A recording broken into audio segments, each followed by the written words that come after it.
여러분 안녕하십니까? 새누리TV의 강요엘입니다. 이번 시간에는 창세기 3장 1절부터 7절 말씀을 가지고 아담의 타락 원리에 대해서 말씀드리도록 하겠습니다. 하나님께서 아담을 지으신 순서 속에는 아담이 어디까지 이르렀을 때 그를 구원의 완성으로 마칠 것인가, 그러한 설계가 담겨져 있습니다. 그것은 아담이 그 영과 혼과 몸이 그리스도의 장성한 분량에 이를 때까지였음을 성경은 가르쳐주고 있습니다. 에베소 4장 13절 말씀 보면 우리가 다 하나님의 아들을 믿는 것과 아는 일에 하나가 되어 온전한 사람을 이루어 그리스도의 장성한 분량이 충만한 데까지 이르러야 된다고 말씀하고 있습니다. 그럼 여기서 그리스도의 장성한 분량까지란 무슨 뜻이냐? 먼저 그리스도라는 의미를 살펴봐야 합니다. 그리스도라는 뜻은 기름 부음을 받다라는 의미를 가지고 있는 단어인데, 구약에서 기름 부음을 받는 사람의 종류는 세 종류입니다. 첫 번째는 왕이죠. 왕은 하나님을 대신하여 통치하는 자를 말합니다.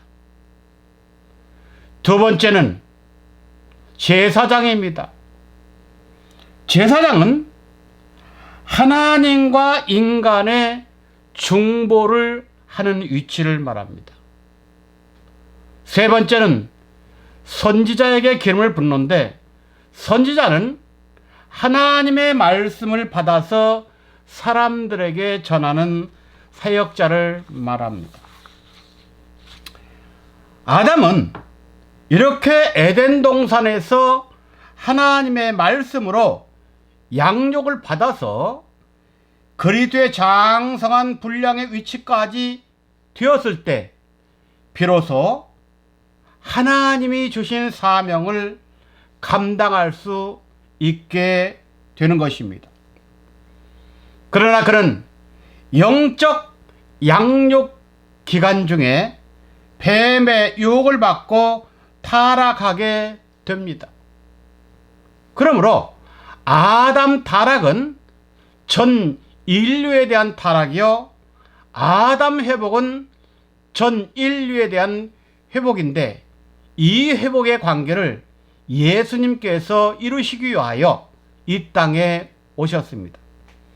그래서 첫사람 아담은 오실 자의 표상이다 한 그 말은 이 땅에 오시는 예수 그리스도가 아담의 문제를 회복한다는 말입니다.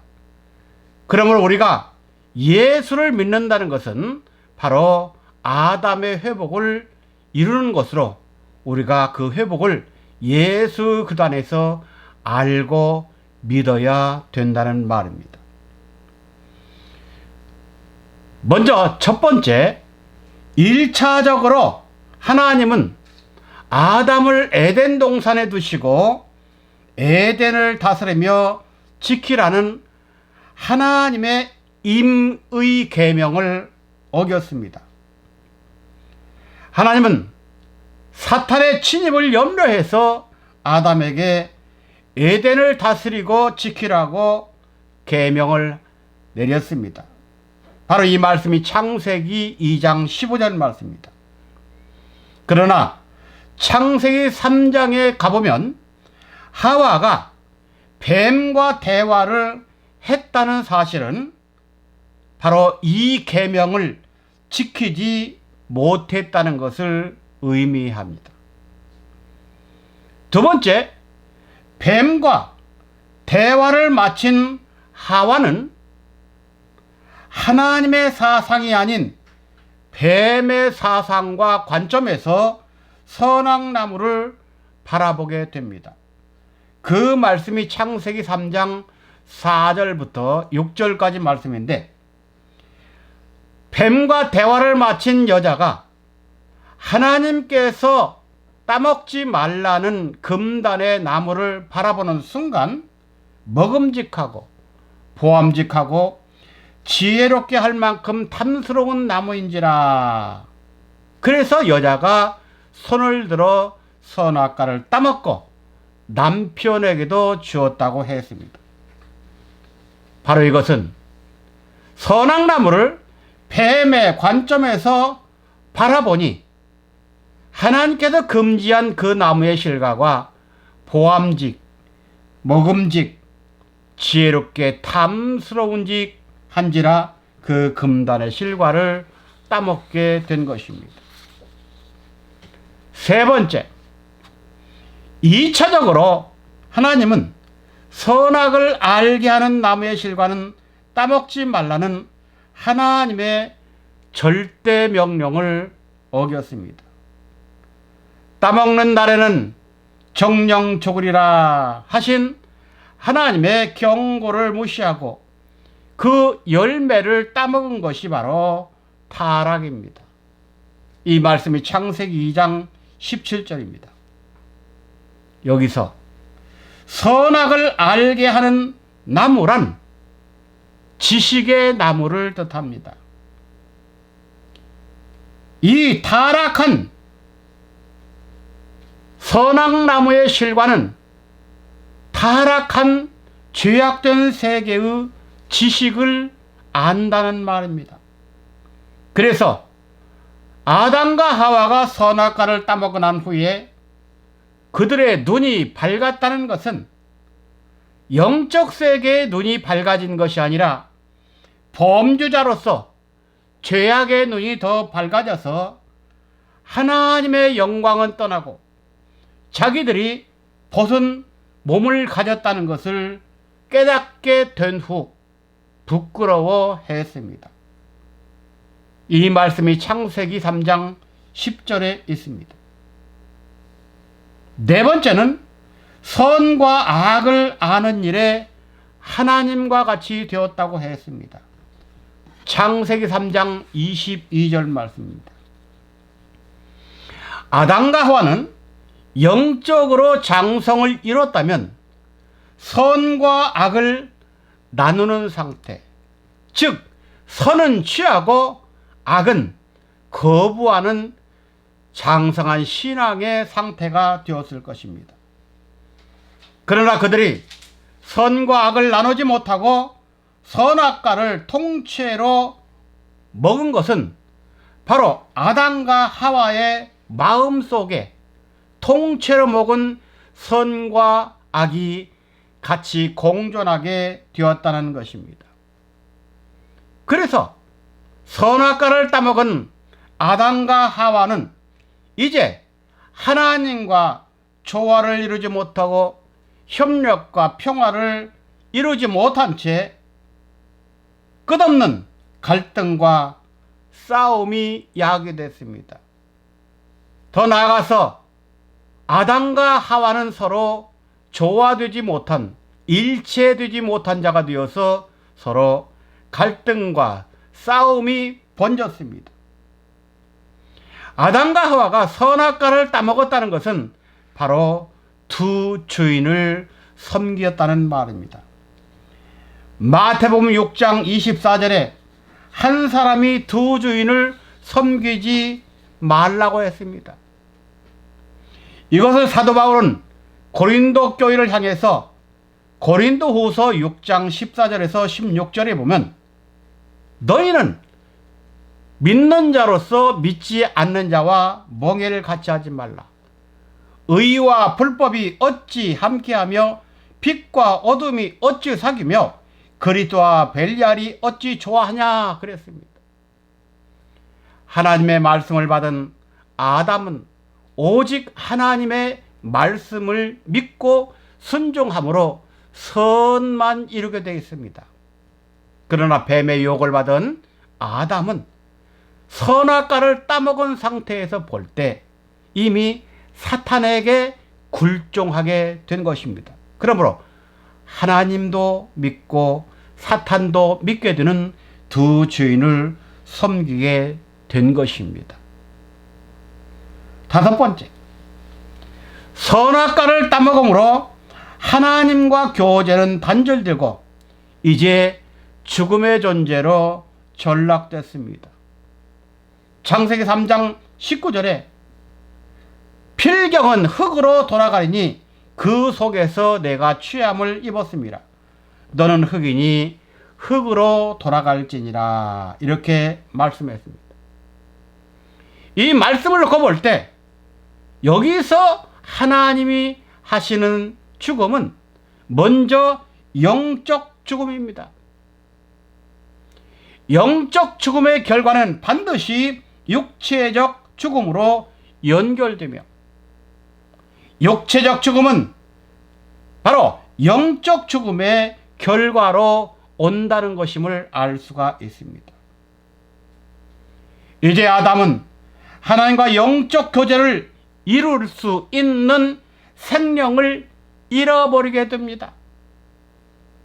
생명이 없는 존재는 모두가 영육간 사망에 처하게 되는 저주를 받게 됩니다. 로마서 5장 12절에 보면 한 사람 아담으로 말미암아 죄가 세상에 들어오고 죄로 말미암아 사망이 왔는데 아담의 후손 모두에게도 이 사망이 임했다고 했습니다. 여기서 사망이라는 단어는 헬라어 단어에서 해석하면 영적과 육신적 죽음을 같이 말하고 있습니다. 히브리적 원어에서는 사망을 죽음, 송장으로 말하고 또는 죽음 이렇게 말하는데, 죽음이란 어디서 유래된 말이냐? 사라지다.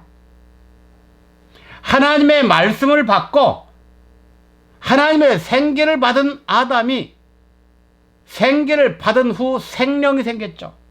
생명이 된 존재를 하나님과 교제할 수 있는 상태라 그랬습니다. 그러나 선악과를 따먹음으로 인해서 아담에게서는 생명이 사라지고 또 생명이 멸망받았다는 뜻을 사망이라는 단어로 얘기하고 있습니다. 성경을 우리에게 사망을 뭐라고 말씀하고 있느냐? 이사야 53장 12절에서는 자기의 영혼을 잃어버린 상태라고 했습니다. 사람의 구성은 영과 혼과 몸으로 구성되어 있는데 영혼을 잃어버린 존재는 육신만 남은, 한마디로 말해서 고깃덩어리입니다. 그러한 사람들은 사람이 아니라 짐승입니다. 그래서 하나님의 형상을 잃어버린 인간은 짐승이라고 시편 49편 20절은 말합니다. 다음으로 사망은 무엇이냐? 이사야 26장 14절에 음령이 된 상태라고 했습니다. 하나님의 영은 하나님의 영, 그의 영 또는 성령으로 나타나는데, 죄악과 선악의 열매를 따먹은 사람들은 음령, 어두운 영이 됐다고 했습니다. 나쁘게 말하면 귀신 도깨비가 됐다는 얘기죠. 그래서 음령된 상태는 절대로 하나님의 빛의 세계에 갈 수가 없습니다. 이런 사망에 빠진 인간들을 예수께서 십자가를 통하여서 당신의 피를 대신 아사살 양 마귀에게 던져주고 죽은 자들을 다 살리는데, 누구든지 예수를 믿는 자는 살려주신다는 명목상으로 얘기하고 있습니다. 하나님이 보내신 자 예수 그들 믿는 자는 하나님의 자녀가 되는 권세를 주셨다고 했습니다. 자, 이렇게 저주로 떨어진 인간을 하나님께서는 마지막 기회를 주시기를 원했습니다. 그것이 바로 사람 타락 이후 구속 원리로 나타나게 됩니다. 만약 이 구속의 원리를 놓친 자는 마지막 때 영원한 불못인 지옥에 떨어지는데, 그것을 예수님은 누가복음 16장 부자와 나사로 사건을 통해서 우리들에게 미리 가르쳐 주셨습니다. 누가복음 16장 23절부터 24절, 부자가 음부에서 고통 중에 눈을 들어 멀리 아브람과 그의 품에 있는 나사로를 보고 불러 가로되, 아버지 아브람이여, 나를 긍휼히 여기사 나사로를 보내어 그 손가락 끝에 물을 찍어 내 혀를 서늘하게 하소서. 내가 이 불꽃 가운데서 고민하나이다 그랬습니다. 부자도 지옥에 떨어져서 아브람을 보고 아버지 하는 거 보니까 믿음의 조상 아브람을 믿었고, 또한 예수도 믿었던 자인 것을 알 수가 있습니다.